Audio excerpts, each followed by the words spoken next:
Alex Grönholm and yours truly, Andreas Neubauer, welcome you to today's court hearing. The underlying facts of this trial are based on the emission scandal and accuse the German Volkswagen Group. To open this hearing, let's start with some background information.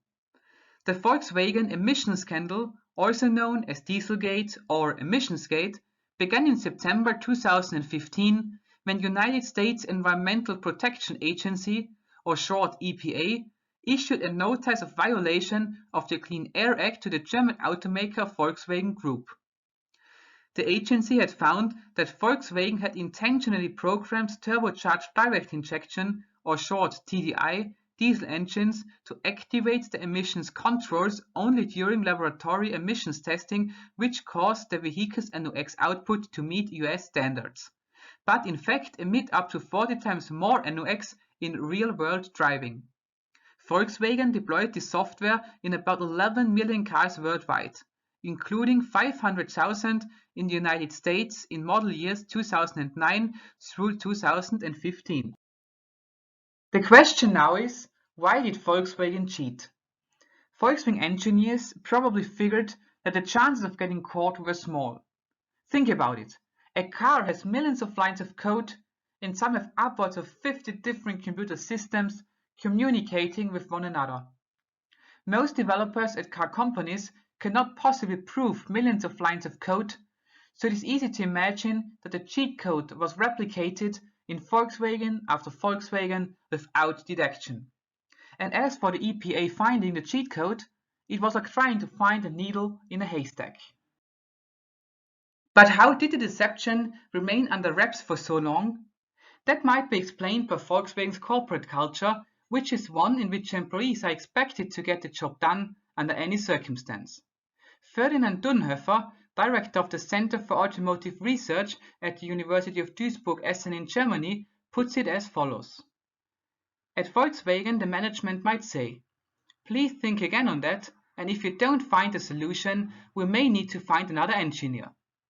You may find yourself in a situation where, if you want to keep your job, you have no escape. All of this is to say that employees who knew about the Volkswagen emission scandal simply couldn't do anything about it even if they wanted to. If they told anyone, they would likely be fired.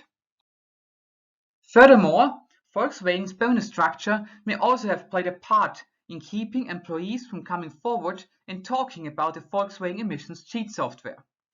Unlike most businesses, Volkswagen hands out bonuses for individual performance as well as team performance. Everyone at the company, from assembly line workers to the CEO, receive bonuses. And the higher up the corporate ladder one climbs, the more one's salary is based on bonuses. What this creates is an environment in which dissent is simply not tolerated. However, the main reason of the emission scandal is based on the fact that Volkswagen ran into the limits of its underlying diesel strategy.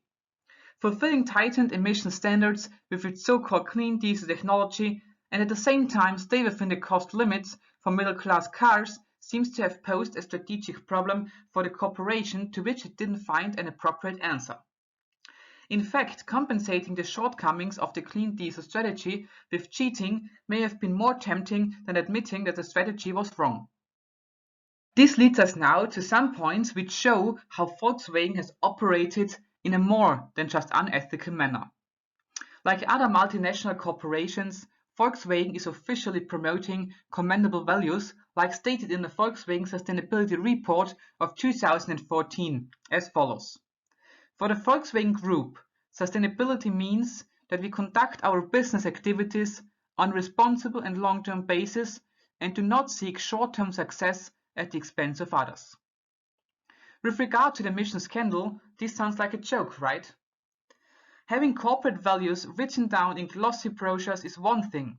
Implementing them on all levels worldwide is another one. In addition to that, engineers who designed the default device violated the Engineers Code of Ethics, which states that engineers must respect the obligations towards humans and take into account the consequences of the performance of their work on the environment and on the life, health and property of every person. Furthermore, as they contributed to the illegal practice of the profession, the employer Volkswagen is representatively liable for the damages. In the scandal, the major excess pollutants are nitric oxides, or short NOx, which cause serious health concerns like respiratory problems.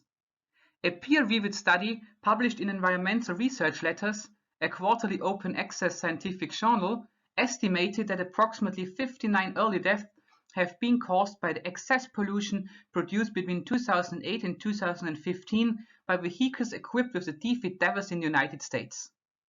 Based on that, the scandal clearly violates the Environment Quality Act, stating that everyone has the right to a healthy environment.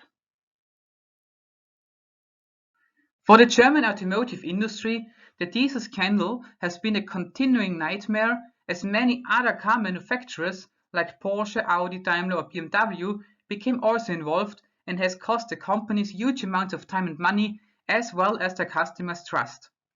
Volkswagen itself had and still has to face fines, class actions, and even a predicted reduction of the workforce by 30,000 people until 2021. However, the diesel scandal also led to a rethinking of especially Volkswagen, as the company aims to produce 3 million electric vehicles until 2025, which could stop the decline in its workforce.